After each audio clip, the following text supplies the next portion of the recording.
The woman behind the cider stall had just dropped an entire tray of wooden sample cups when Alder Brennan walked past, and the sound that burst from her throat was so bright and unguarded that he stopped mid-stride, forgetting for a moment where he had been headed or why. She was bent double, green hands braced on her knees, tusks flashing as she laughed at her own clumsiness while amber liquid pooled around the fallen cups.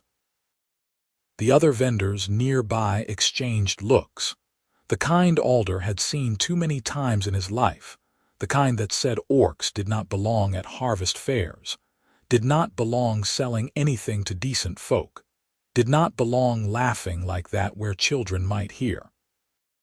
But Alder found himself smiling despite everything that had gone cold in him over the years, and when she finally straightened, wiping her eyes with the back of one hand, he caught her gaze and said, without planning to say anything at all, "You have a wonderful laugh." Her eyes went wide, pale amber against green skin, and for a heartbeat she simply stared at him. Then her face split into a grin that showed both tusks and she ducked her head, suddenly shy in a way that seemed at odds with the booming mirth of seconds before. "Thank you," she managed, and then she glanced at the mess at her feet and another laugh bubbled up, smaller this time but no less genuine. Alder tipped his head to her and kept walking, aware that people were watching him now too, aware that he had just complimented an orc woman in the middle of the Greenvale Harvest Fair, where his brother had died 6 years ago in a tent fire that still woke him some nights. He had not meant to speak at all. He had certainly not meant to make anyone smile, but the moment stuck with him as he made his rounds, checking the iron fittings on the festival gates, inspecting the brackets that held the banners, ensuring that every nail and hinge and clasp was sound. Alder was the village farrier, and he was good at his work, respected for it. People nodded to him as he passed. They asked his opinion on whether the main pavilion could hold another set of lanterns, whether the dancing platform would bear the weight of 50 couples. He answered each question with care, with the steady competence that had earned him his reputation, and he did not think about the cider stall until he passed it again an hour later on his way to inspect the cook fire grates. She was serving a customer, pouring cider from a clay jug into a cup with exaggerated concentration, her tongue caught between her teeth. The customer, a farmer Alder knew by sight, accepted the cup with a grunt and walked away without a word of thanks. The orc woman's smile dimmed a fraction, but she turned to tidy her display, and then she saw Alder watching. Their eyes met. He gave a small nod, nothing more, and kept walking, and she laughed, not at anything, not because he had said something funny or done something absurd. She just laughed, a sudden bright cascade of sound that made him turn back in surprise. Her hand flew to her mouth, eyes wide again, as though the laugh had ambushed her as much as it had him. "Sorry," she called, though she was still grinning behind her hand. "I do not know why I did that." Alder found himself smiling again, that unfamiliar pull at the corners of his mouth. "No harm done," he said, and walked on, bewildered. It happened again that evening when the fair was winding down and the vendors were packing their wares. Alder was securing the gate hinges one last time, tightening a bolt that had worked loose over the course of the day, when he heard footsteps on the gravel behind him. He glanced up. The orc woman was walking past, a folded cloth slung over one shoulder, her other arm cradling an empty jug. She saw him and her face lit up, and before he could even raise a hand in greeting she was laughing again, that same helpless, joyful sound. She clapped a hand over her mouth and hurried past, shaking her head at herself, and Alder stood there with his wrench in hand, and no idea what had just happened. He asked around the next day, careful to be casual about it. The harvest fair ran for 3 days each autumn, and by tradition, every vendor returned each year. The orc woman was Henna, daughter of the Cray family who ran a cider orchard up in the hills east of Greenvale. They had been coming to the fair for a decade, ever since the old prejudices had softened enough to let them set up a stall. Softened, Alder thought grimly, but not vanished. He had seen the looks, heard the mutters. He had also tasted their cider 2 years ago, and it had been the best he had ever had. So he supposed the Crays had earned their place whether the mutters liked it or not.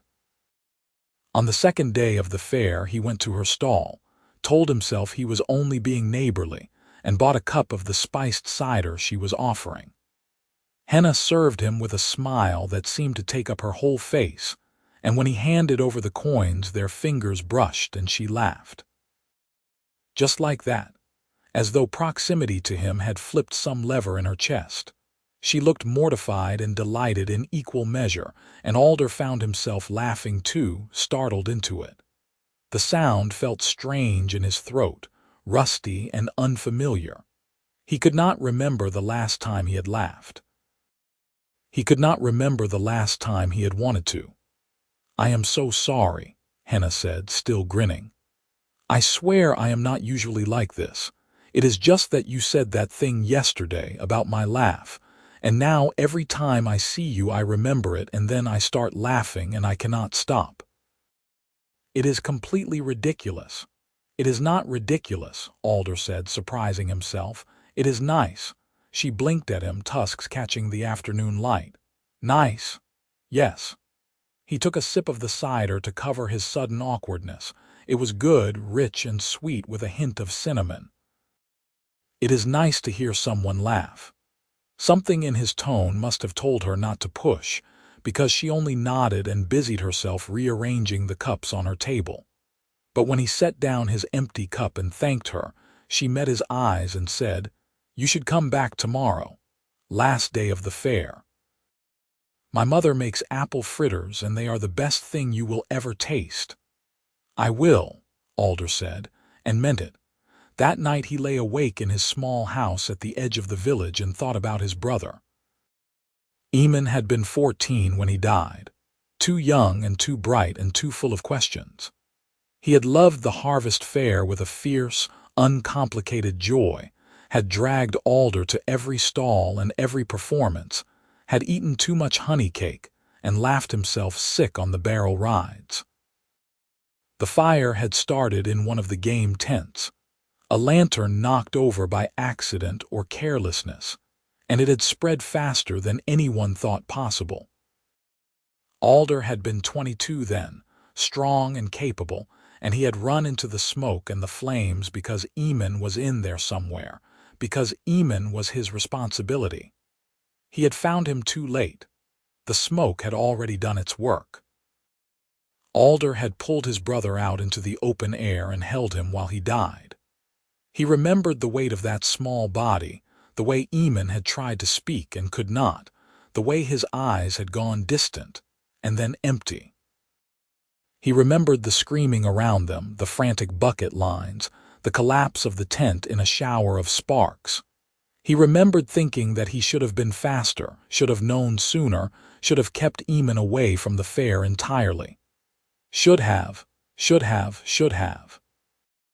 The words had carved themselves into his bones. The fair had continued the next year, and the year after, and the year after that. Alder had gone each time because it was his job to make sure the metalwork was sound, the structures safe. He did his work with grim thoroughness, and he did not stay longer than necessary. He did not laugh. He had not earned the right. But now there was Henna Cray, who laughed every time she saw him, who seemed to find the world brighter when he was near. He did not understand it. He did not think he deserved it. But when he closed his eyes he could still hear that bright, unguarded sound, and something in his chest that had been frozen for 6 years shifted just a fraction, like ice cracking in spring. The third day of the fair dawned clear and cool, the kind of autumn morning that smelled of wood smoke and apples.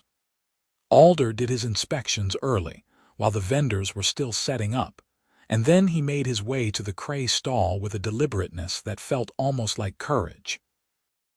Henna was there, arranging a tray of golden fritters dusted with sugar. Her mother stood beside her, an older orc woman with silver streaking her dark hair and the same warm eyes. They looked up as he approached, and Henna's face lit up, and before she could laugh he said quickly, "Good morning. I was promised fritters." Henna laughed anyway, a bright bubble of sound, and her mother glanced between them with an expression Alder could not quite read. "You must be Alder Brennan," the older woman said. "My daughter has not stopped talking about you." "Mother," Henna protested, going a shade darker green across her cheeks. "It is true." Her mother selected the largest fritter on the tray and handed it to Alder with a smile. "Here, first one of the day on the house. Anyone who can make my girl laugh like that is welcome at our stall." Alder accepted the fritter, still warm and smelling of cinnamon and honey. "Thank you," he said. He took a bite, and it was everything Henna had promised, crisp on the outside and soft within, sweet but not cloying. "This is incredible." "Told you," Henna said, grinning. She was watching him with undisguised delight, as though his enjoyment of a fritter was the best thing she had seen all week. When he licked sugar from his thumb, she laughed again, and this time he laughed too, helpless against it. Her mother excused herself to fetch more supplies from their cart, and Alder and Henna were left standing on opposite sides of the stall, smiling at each other like fools. "I do not understand what is happening," Henna said finally. "I have never been like this before. It is like every time I see you, everything becomes funny. Not in a bad way," she added hastily. "In a good way, in the best way, I just do not know why." Alder thought about it, turning the words over in his mind. "Maybe," he said slowly, "it is because I meant it. When I said you had a wonderful laugh, maybe you are not used to people meaning the things they say." She looked at him for a long moment, her smile softening into something quieter. "Maybe," she agreed. Then she shook herself as though coming out of a dream. "Will you stay for a while? The musicians are going to play soon, and there will be dancing." "I am not much of a dancer," Alder admitted.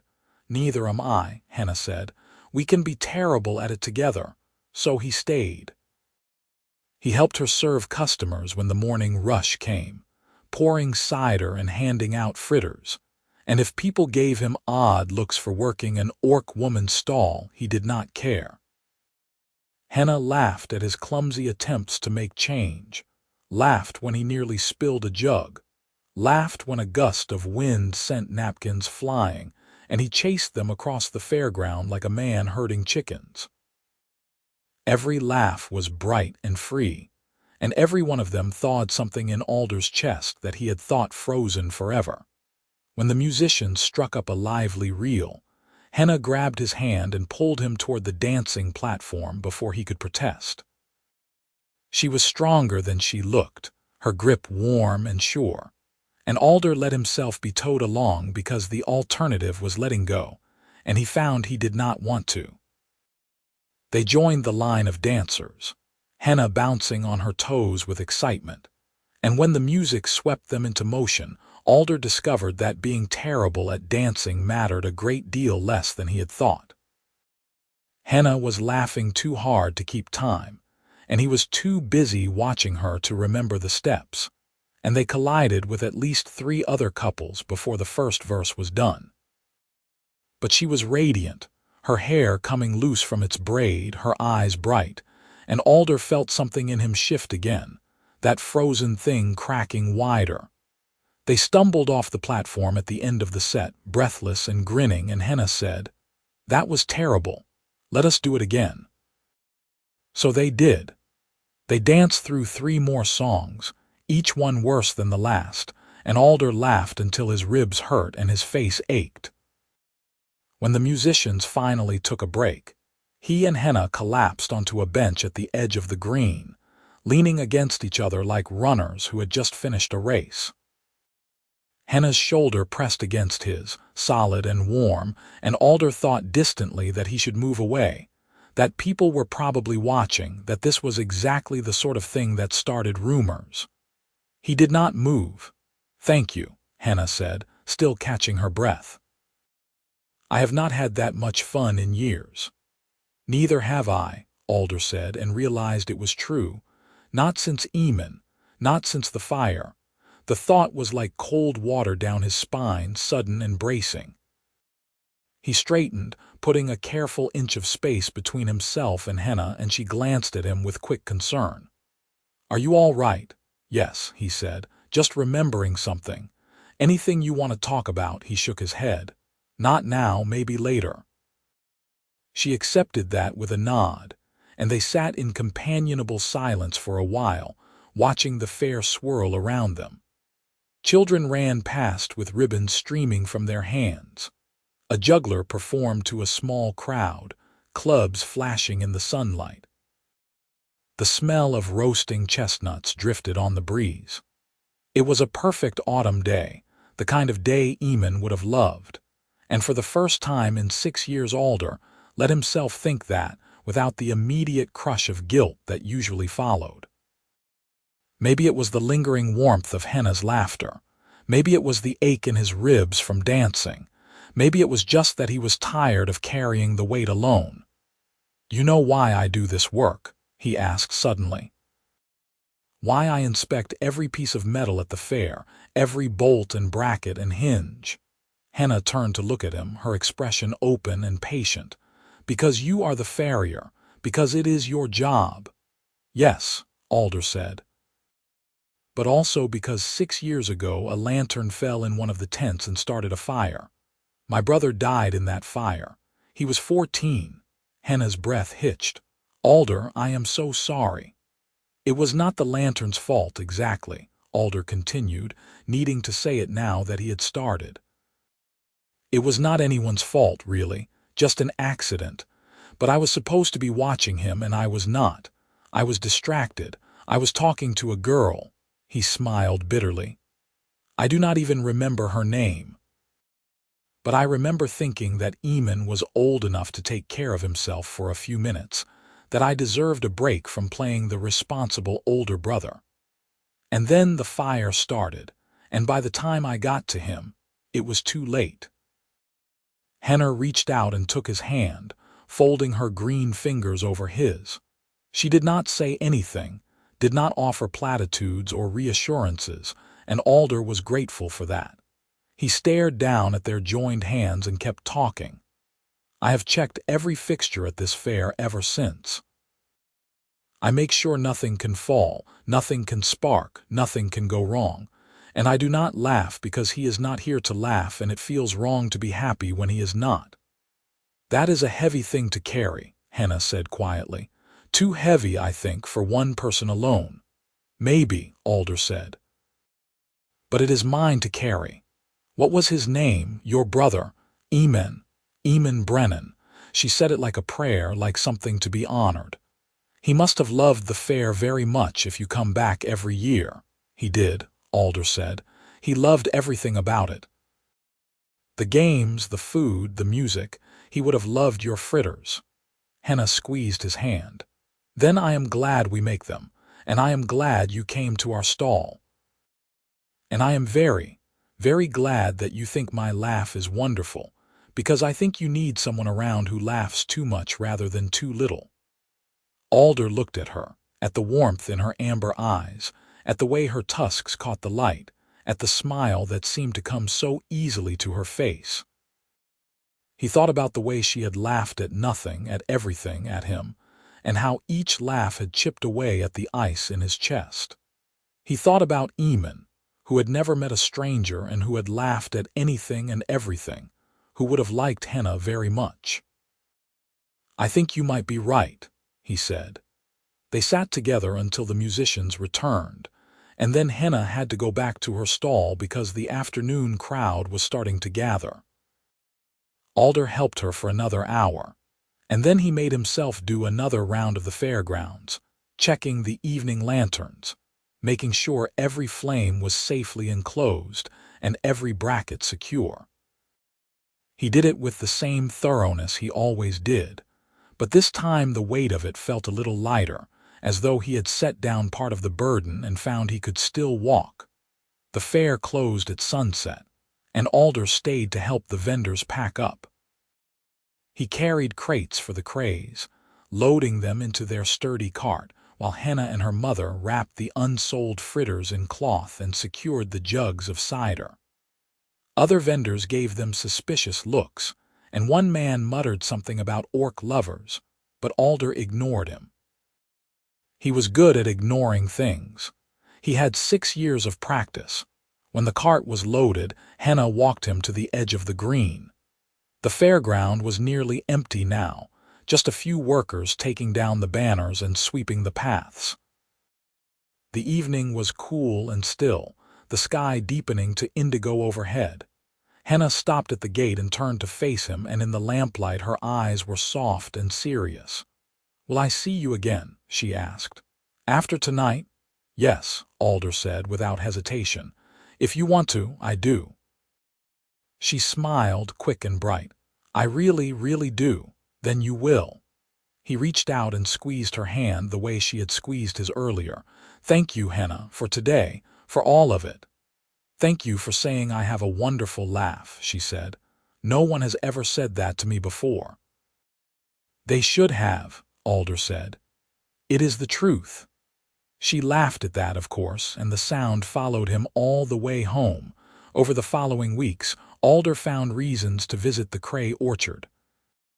It was a 2-hour ride from Greenvale, up into the hills where the air was cooler and the trees grew thick. The first time he went, he told himself he was just being friendly, returning a borrowed cloth that Henna had used to wrap fritters for him on the last day of the fair. The second time, he brought a set of repaired hinges for their cider press, which had not actually needed repairing, but which he had offered to improve anyway.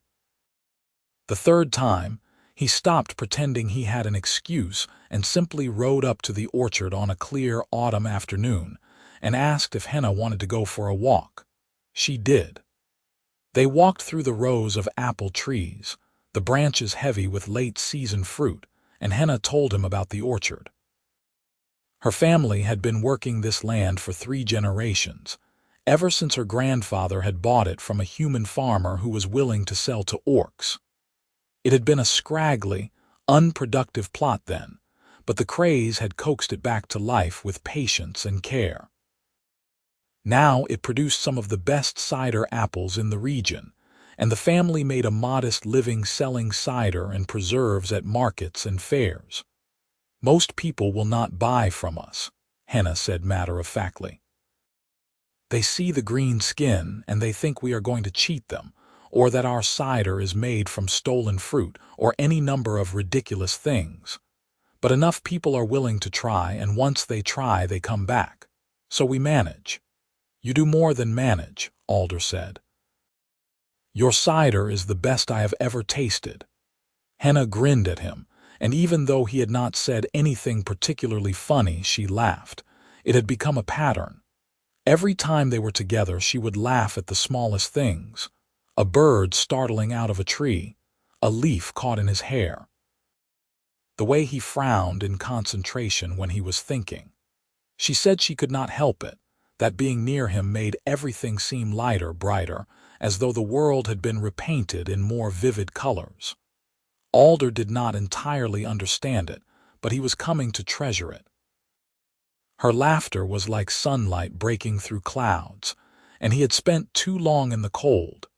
He started visiting every week, and then twice a week, riding up to the orchard after his work was done and spending the evenings with Henna and her family. Her parents were kind people, her father a quiet man who spent most of his time among the trees, her mother warm and welcoming in a way that reminded Alder painfully of his own mother, who had died of fever the winter after Eamon. The Crays accepted him without question, and if they thought it strange that a human farrier was courting their daughter, they did not say so. Courting. The word felt strange even in his own mind, but he could not deny that was what he was doing.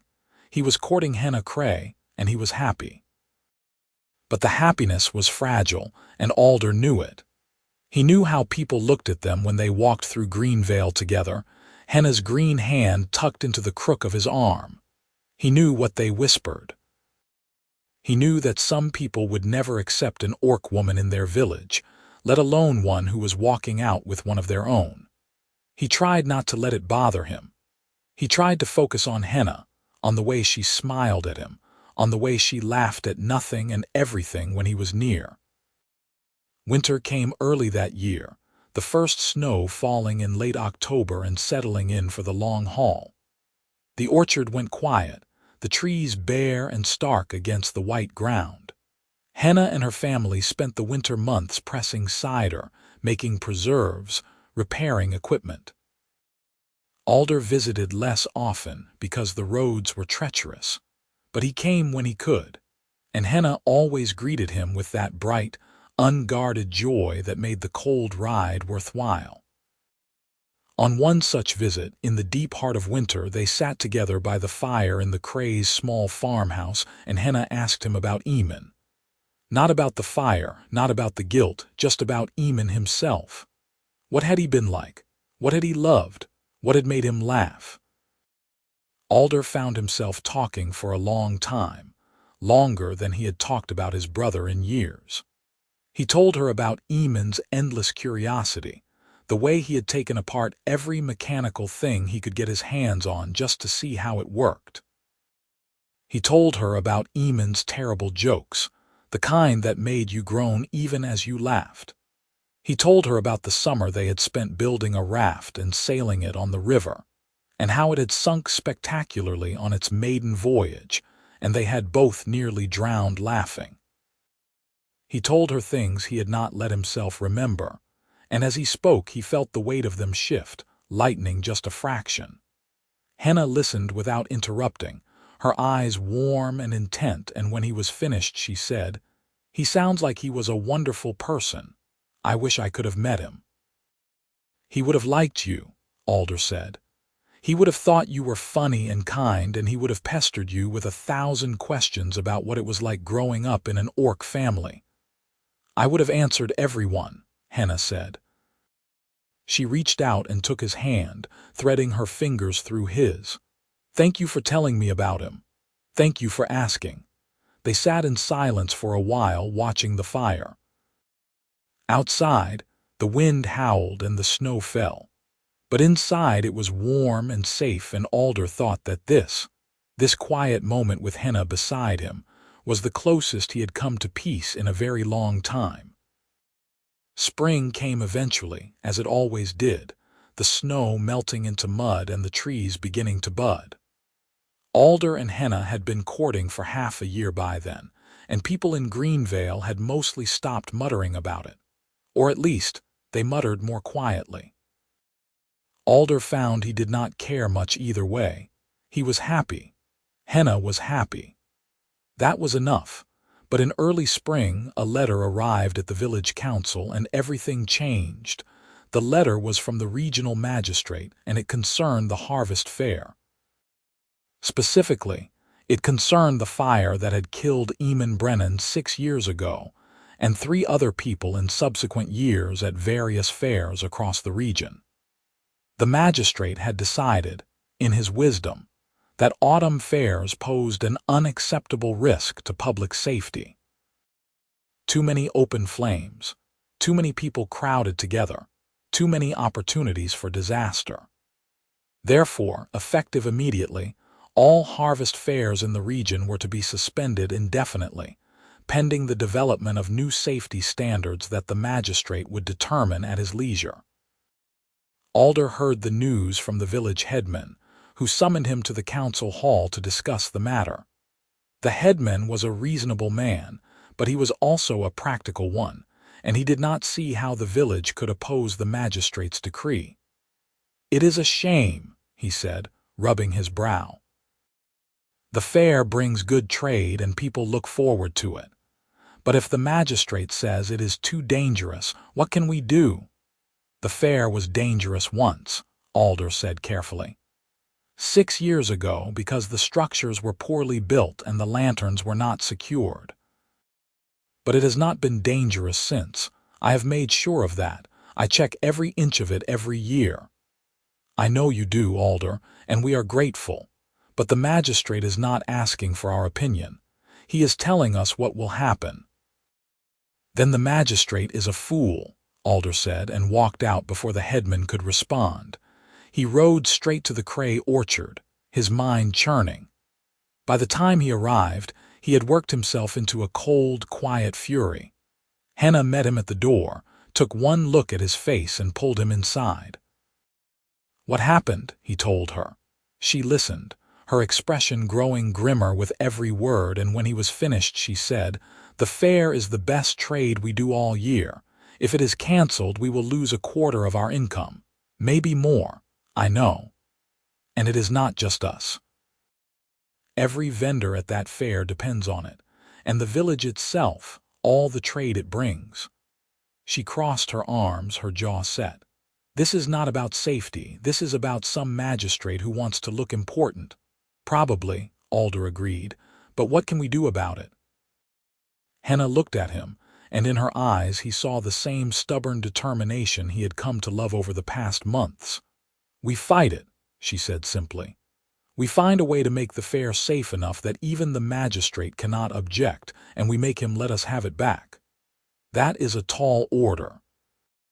"So," she grinned at him, fierce and bright, "you are the best farrier in the valley, and I am the daughter of the best cider makers in the hills. If anyone can do it, we can." Alder felt something in his chest unclench, that cold fury transforming into something sharper and cleaner. Purpose. He had spent 6 years trying to atone for Eamon's death by making sure the fair was safe, but he had been doing it quietly, without recognition or thanks. Maybe it was time to do it loudly. Maybe it was time to make people see. "All right," he said. "Let us do it." They started by gathering information. Alder rode to the neighboring villages and spoke to the farriers and builders there, asking what safety measures they used for their own fairs. He learned about fire-resistant canvas for tents, about metal lantern boxes that could not be knocked over, about wide aisles and clear evacuation routes. He learned about sand barrels placed at intervals, about volunteer fire brigades trained to respond instantly. He took notes, sketched diagrams, filled an entire notebook with ideas. Henna, meanwhile, rallied the vendors. She visited every family who had sold at the Greenvale Fair, orc and human alike, and she told them what was happening. She told them that the fair was under threat, that their livelihoods were at stake, and that they needed to stand together if they wanted to save it. Some people dismissed her. Some people slammed doors in her face. But enough people listened, and by the end of a month, she had gathered a coalition of 24 vendors who were willing to fight. They met in the Cray's barn, all of them crowded together in the dim lantern light, and Alder laid out his plan. He had designed a new fairground, one that would meet every safety standard he could think of and then some. Permanent fire-resistant pavilions instead of cloth tents, metal lantern posts instead of hanging lamps, wide gravel paths that would not catch fire, a dedicated water source with pumps and hoses, a trained safety team with clearly marked stations. It would cost money and labor, but it could be done. And if it was done, the magistrate would have no excuse to keep the fair closed. The vendors listened, and when Alder was finished they asked questions. Hard questions, practical questions. Where would the money come from? Who would do the labor? What if the magistrate refused anyway? Alder answered as best he could, and Henna backed him up, her voice clear and steady. Together they made a good team, Alder with his plans and Henna with her passion, and by the end of the meeting the vendors had agreed. They would pool their resources. They would build the new fairground. They would save the harvest fair. It took 4 months. 4 months of back-breaking labor, of hauling stone and timber and metal, of digging foundations and raising posts and laying gravel. Alder worked from dawn to dusk, and sometimes beyond, his hands blistered and his back aching. Henna was beside him most days, hauling supplies and hammering stakes and laughing at his increasingly filthy appearance. The other vendors came when they could, giving whatever time they could spare, and slowly, the new fairground took shape. It was located on the same green where the fair had always been held, but it looked nothing like it had before. The pavilions were sturdy and permanent, their roofs made of slate instead of canvas. The lantern posts were tall and metal, each one bolted deep into the ground. The paths were wide and smooth, lined with sand barrels and clearly marked with painted signs. There was a pump house at the center of the green, connected to a well and equipped with enough hose to reach every corner. It was not beautiful exactly, but it was solid and safe and built to last. When it was finished, Alder stood at the edge of the green and felt something settle in his chest. This was what he had needed to do. Not just check the fixtures every year, not just make sure nothing went wrong, but actually build something better. Something that would honor Eamon's memory by making sure no one else died the way he had. It was not atonement exactly. It was not forgiveness, but it was something. It was a step. Henna found him there, standing alone in the twilight, and slipped her hand into his. "You did it," she said softly. "We did it," Alder corrected. "All of us. You designed it. You led the work. This is yours, Alder." He shook his head. "It belongs to everyone. To the vendors, to the village, to everyone who loved the fair. And to Eamon," he added quietly. "It belongs to him too." Henna squeezed his hand and leaned her head against his shoulder, and they stood together in the gathering dark, watching the lanterns flicker to life across the green. Alder felt her start to laugh, that soft, helpless sound he had come to know so well, and when he glanced down at her, she was grinning. "What is it?" he asked, smiling despite himself. "Nothing," she said. "Everything, you, me, this." She gestured at the fairground. "I just realized how happy I am, and it made me laugh." "You are always laughing," Alder said, but there was no complaint in it. "Only around you," she said. "Only ever around you." He kissed her then, there in the twilight with the new fairground stretching out before them, and it felt like the most natural thing in the world. She kissed him back, her tusks brushing his cheek, and when they broke apart she was still grinning. "Come on," she said. "We need to present this to the council, and then to the magistrate. The hard part is not over yet." She was right. Convincing the village council was easy enough.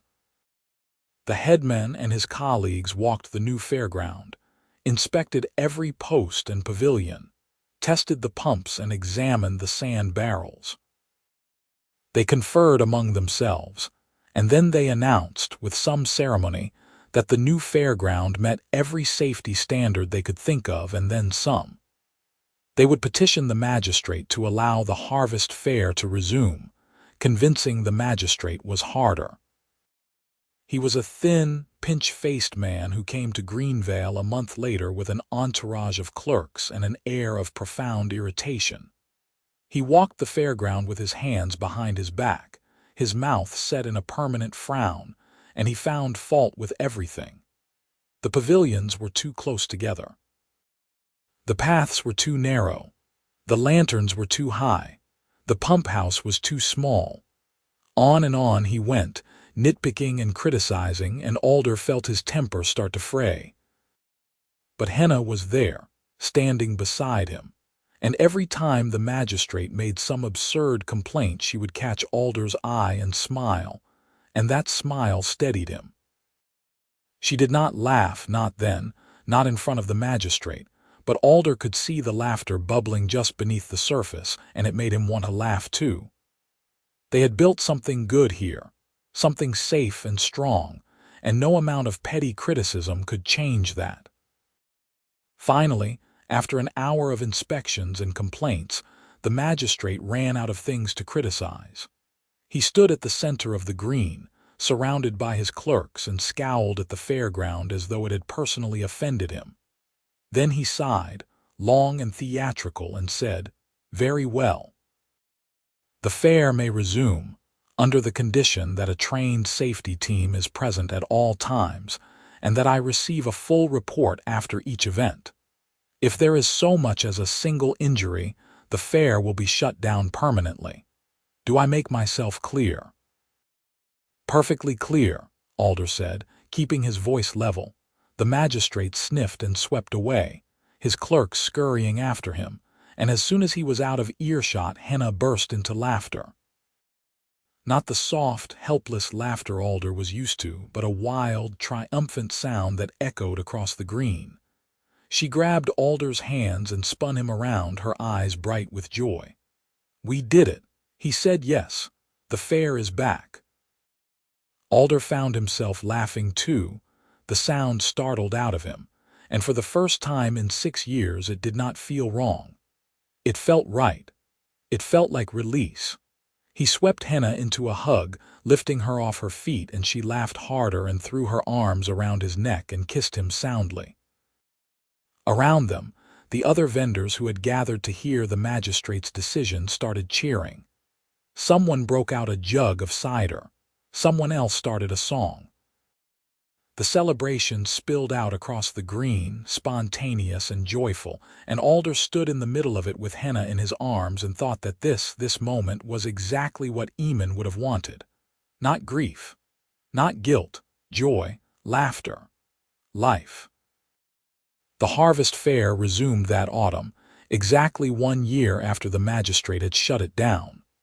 The new fairground gleamed in the sunlight, the pavilions decked with banners, the paths swept clean, the lanterns polished until they shone.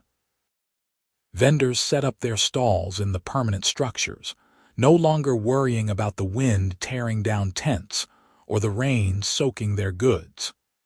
The Cray family had the place of honor at the center of the green, their stall overflowing with jugs of cider and trays of fritters.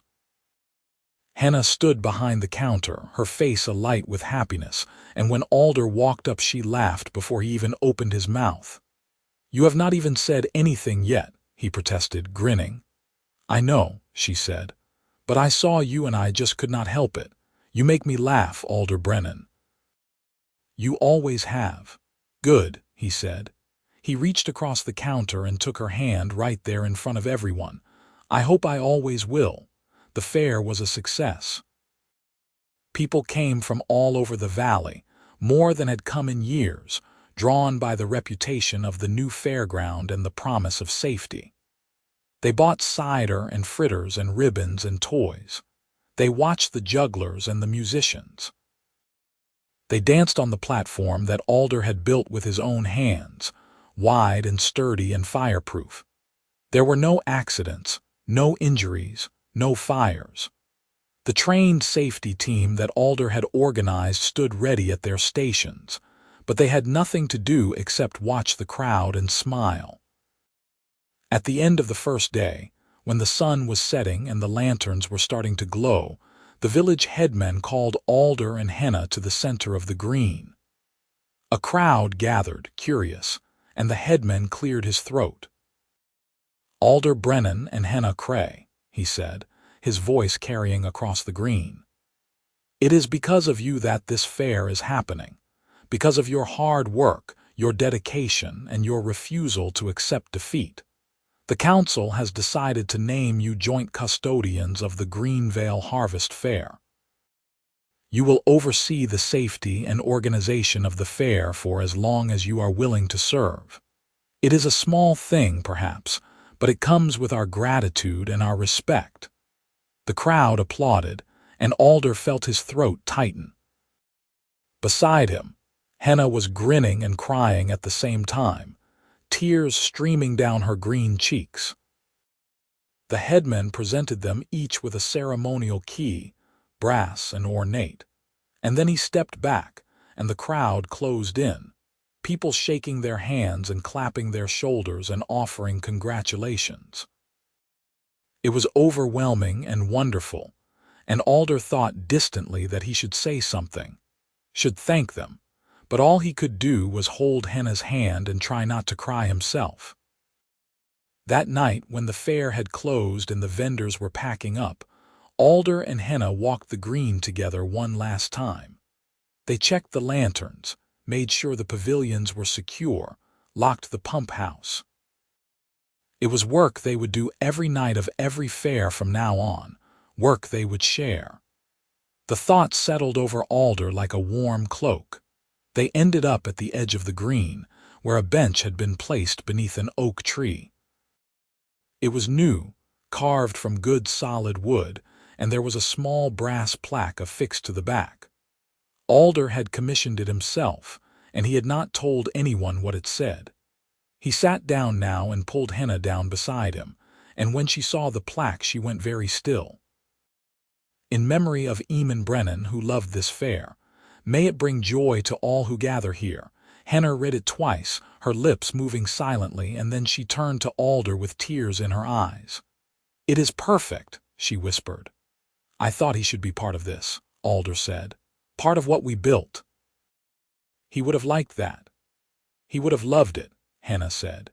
She leaned against him, her head on his shoulder, and they sat in silence for a while, listening to the distant sounds of the vendors packing up, the murmur of voices, the creak of cart wheels on gravel.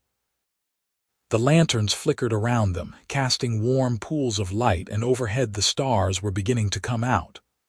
"Alder," Henna said eventually, "can I ask you something? Anything? Do you still feel guilty about your brother?" Alder thought about it, turning the question over in his mind. It was a hard question, one he had been avoiding for 6 years, but Henna deserved an honest answer. "Yes," he said finally. "I do not think that will ever go away entirely, but it is not the only thing I feel anymore. I feel proud, too, of what we built, and I feel grateful for you for this." He gestured at the green. "For the chance to make something good out of something terrible. I think Eamon would have wanted that." Henna nodded. "I think so too." She paused, and then she said, "I have something to tell you." "What is it?" I asked my father, and he said yes. Well, he laughed first, and then he said yes. "So I am officially asking you, Alder Brennan, if you want to come work at the orchard. We need help, especially now that the fair is back and we will be busier than ever. And I want you there. I want to wake up every morning and see you at the breakfast table. I want to walk the orchard rows with you. I want to spend my life with you if you will have me." Alder stared at her, his heart suddenly pounding. "Henna Cray, are you asking me to marry you?" "Yes," she said, grinning. "Yes, I am. I know it is backwards, and I know people will talk, but I do not care. I love you and I want to marry you, and I am tired of waiting for you to ask." Alder laughed, the sound surprised and joyful, and it was the freest he had felt in years. "Yes," he said. "Yes, absolutely yes. I love you too. I have for months. I was just waiting for the right moment." "This is the right moment," Henna said. She kissed him, fierce and sweet, and when she pulled back she was laughing again, that bright, helpless sound that had started everything. They were married in the spring, a small ceremony in the Cray's orchard with the apple trees in full bloom. Henna's family was there, and a few friends from Greenvale, and the village headman who officiated. Henna wore a dress the color of new leaves, and Alder wore his best coat. And when they said their vows, Henna laughed halfway through because she could not help it, because she was so happy that the laughter just spilled out. Alder laughed too, and so did everyone else, and the whole ceremony dissolved into joyful chaos for a few minutes before they managed to finish. They moved into the farmhouse with Henna's parents, and Alder learned the rhythms of the orchard. He learned to prune the trees and harvest the apples, to press the cider and seal the jugs. It was different work from the forge, gentler and slower, but he found he liked it. He liked the quiet of the orchard, the way the seasons turned, the way the trees grew and bore fruit and grew again. He liked working beside Henna, liked the way she would laugh at his clumsy attempts to climb a ladder, liked the way her hands moved sure and steady through the work. The harvest fair came around again, bigger and better than the year before. Alder and Henna oversaw it together, checking the structures, managing the safety team, welcoming the vendors. People came from farther away now, drawn by the reputation of the safest, best-run fair in the region. The Craze cider stall was busier than ever, and Henna stood behind the counter and laughed her way through 3 days of frantic work. Alder helped when he could, but mostly he just watched her, marveling at her energy, her joy, the way she made everyone around her smile. On the last night of the fair, they sat together on Eamon's bench beneath the oak tree and watched the lanterns glow. The green was quiet now, the vendors gone, the crowd dispersed. It was just the two of them and the stars and the memory of 3 days of laughter and light. "Do you know what I love most about this?" Henna said, leaning against him. "What? That we built it together, that it is ours, yours and mine and everyone's who helped, and that your brother is part of it too. I feel like he is here somehow watching over it." "I think he is," Alder said. He tilted his head back, looking up at the stars. "I think he would be proud." "I know he would," Henna said. She took his hand and laced her fingers through his. "And I think he would be glad that you are happy, that you are laughing again." "I am," Alder said, "because of you. Because you laughed at nothing, at everything, at me, and you made me remember how." Henna grinned at him, her tusks catching the lamplight. "All because you said I had a wonderful laugh." "You do," Alder said. "The most wonderful laugh I have ever heard." And Henna predictably laughed. 2 years later, on a bright autumn morning, Henna gave birth to a son. He was small and squalling, with his mother's green skin and his father's dark hair, and when Alder held him for the first time, he felt the last of the ice in his chest melt away. They named him Alden, a good strong name, and Alder thought that Eamon would have liked it. The baby was fussy and loud and kept them up all hours of the night, and Henna, exhausted and milk-stained, would look at Alder across the cradle and start laughing at how ridiculous they both looked. And Alder would laugh too, because it was ridiculous, and because he was so tired he could barely stand, and because he had never been happier in his entire life. The harvest fair came around again, and this time they brought Alden with them, tucked into a sling against Henna's chest.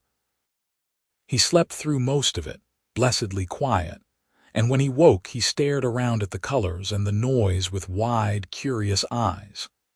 People stopped to admire him, to congratulate Alder and Henna, and if anyone had a problem with a half-orc baby, they kept it to themselves. Times were changing slowly, and Alder thought that maybe by the time Alden was grown, the world would be a little kinder. The years passed. The orchard prospered. The fair grew. Henna and Alder added to their family, a second son they named Ryder, and then a third they named Owen. The boys grew up running through the orchard rows, climbing the apple trees, helping with the harvest. They were loud and wild and full of life, and Henna laughed at them constantly, at their antics, at their questions, at the sheer chaos of raising 3 boys. Alder laughed too, because how could he not? His life was full of noise and mess and love, and it was everything he had never known he wanted. The fair remained the center of their year, the event they planned and worked toward, the place where the village came together. Alder and Henna ran it with a steady hand, maintaining the structures, training new safety teams, welcoming new vendors. The brass plaque on Eamon's bench grew a little tarnished with weather, but Alder polished it every year, making sure the words stayed clear. In memory of Alder Brennan, who loved this fair, may it bring joy to all who gather here, and it did bring joy. Every year, hundreds of people came to the Greenvale Harvest Fair. They bought cider and fritters and ribbons. They danced and sang and played games. They laughed, loud and free and unguarded, and Alder would stand at the edge of the green and listen to that laughter and think that this was what he had been working toward all along. Not atonement, not forgiveness, just this. Joy. Life. The sound of people being happy together. On the 20th anniversary of Eamon's death, Alder stood at the bench beneath the oak tree and Henna stood beside him, her hand warm in his. The fair swirled around them, bright and noisy and alive. Their sons were somewhere in the crowd, probably getting into trouble, and Henna had already laughed herself hoarse trying to keep track of them. The sun was setting, the lanterns beginning to glow, and Alder felt a deep, quiet peace settle over him. "Are you all right?" Henna asked, squeezing his hand. "Yes," Alder said. "I am. Thinking about Eamon, always," Alder said.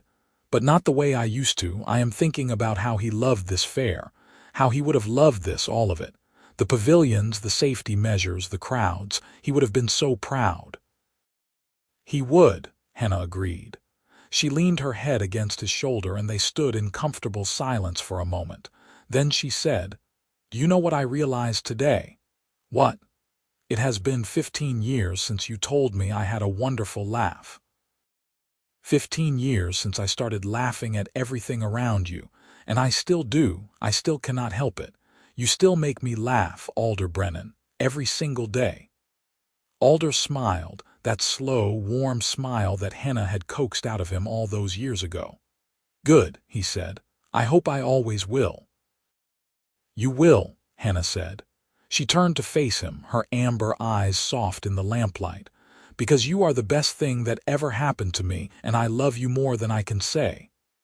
"I love you too," Alder said. He cupped her face in his hands, feeling the warmth of her skin, the curve of her smile. "More than I ever thought I could love anyone." They kissed, there beneath the oak tree, and when they broke apart, Henna was laughing again, that bright, helpless sound that had changed everything. Alder laughed too, and the sound rang out across the fairground, mixing with the music and the voices and the crackle of the lanterns. It was the sound of a life well lived, of grief transformed into joy, of love that had grown from a single compliment on a bright autumn day. And the harvest fair went on around them, exactly as it should, full of laughter and light and the promise of many more years to come.